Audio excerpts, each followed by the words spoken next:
It's story time with Jeanne Ryan, and this is the holiday edition, and this one is kind of scary. So if you're someone that's afraid to fly, you should watch this video anyway, because I'm here. Everything's fine. I survived.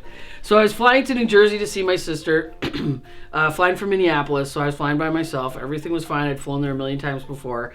And we are just outside of Manhattan, about to land, when all of a sudden the pilot comes on, and he's saying, "Ladies and gentlemen, we seem to be having an issue with our landing gear. So I'm going to send the co-pilot through the cabin, and we'll have some more information then." So here it's like a 757, like the biggest planes there are, right? So there's hundreds of us on this plane. It's the holidays. It's packed. You know, we're all just want to get to our destination. And so here comes the co-pilot, and every single person on the plane just kind of watching like this. Nobody says a word, just kind of watch them. I'm sitting there just going, oh my gosh, no way. Because I've flown quite a bit at this point, and so I'm just like, this is crazy. This has never happened before. Well, then I have this elderly lady behind me starts to go into panic mode. "Oh no, Lord Jesus, we're gonna die. Oh Lord Jesus, plane's gonna crash. You can't crash this plane, Lord. There's babies on this plane." I'm looking around going, "Yes, babies on this plane." Like thinking to myself, no, this isn't gonna happen. Not today. Co-pilot comes back. We're all watching him again. Then, so everybody on the plane's cheer-cheering. I'm by myself. I'm just sitting there looking at this stranger, just like, I don't want to talk to you. Who's the last person I want to talk to on this plane? Pilot comes on, and he says we're having problems with the landing gear. We can't tell if it's down. So, of course, I'm sitting there thinking to myself, can't you just fly by the tower and they give you a thumbs up or a thumbs down like in Top Gun? But apparently that's not how it works. So the co-pilot actually went back. He pulled up the carpeting to see if the wheels were down, but he couldn't tell. Probably because the wind's blowing in his face because we're going 8 million miles an hour.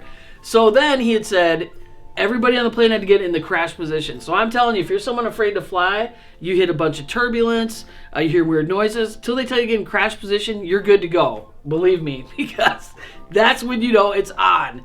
So I had to take earrings off, I had to take my jewelry off, my glasses, have to get in the tuck position, and the whole time I'm just going, man, this is it. There's just no way. My heart's pounding. I got grandma behind me going, "Lord Jesus," and I'm just going, man, this is it. No way at Christmas. Bad timing. So we're all in the tuck position, whatever, and it is when you fly a plane and you land, you can see the ground coming up. Well, try being tucked and you have no idea when you're going to hit the ground. And the whole time, this is awful, but I'm thinking of that plane crash in Iowa where it cartwheeled. You mean the things that go through your mind are pretty crazy. But I was completely quiet. I was in the position, and all of a sudden it's like you hear the boof, boof of the tires. Greatest sound I've ever heard my whole entire life. So this is where it gets kind of embarrassing. So I had so much adrenaline going through me. I unbuckled my seatbelt and I popped up and I go, "The wheels are down!" As we're flying down the runway. As one of the flight attendants who's in the jumper seat leans over and is like, "Ma'am, sit down!" And then everybody else on the plane's like, "Yay!" It was like New Year's. Everybody was so excited. People are unbuckling their seatbelts, high-fiving, jumping around the plane. It was complete chaos. So then I happen to look out the window, and here's Newark, New Jersey fire trucks right alongside our plane. So they like foamed the runway. Real deal. And I'm still going, look at all these fire trucks. Oh my goodness. So just kind of trying to like decompress, don't hyperventilate. Everything's cool. We're on the ground. This is great. Well, of course, we ended up like 40 gates down from where we were supposed to land, because if it was going to crash, they didn't want everybody to see it. So we were on the furthest runway possible. So everybody gets their stuff off. We're all hugging. Everybody's best friends now. We're just like, "Oh, we did it. We see the pilot. We're like, "Thank you," giving him the thumbs up. So I get off the plane, and this is so typical of my family. They're all standing there just looking mad. And they're just like, "What happened? We had to run 20 gates to catch your plane." As of course I'm like trying to explain to them, my plane almost crashed. The landing gear wasn't down. I'm going on and on and on. And of course they all are just dismiss it. They're like, "Oh, you're fine. That happens all the time." No, it doesn't happen all the time. You don't get in the crash position.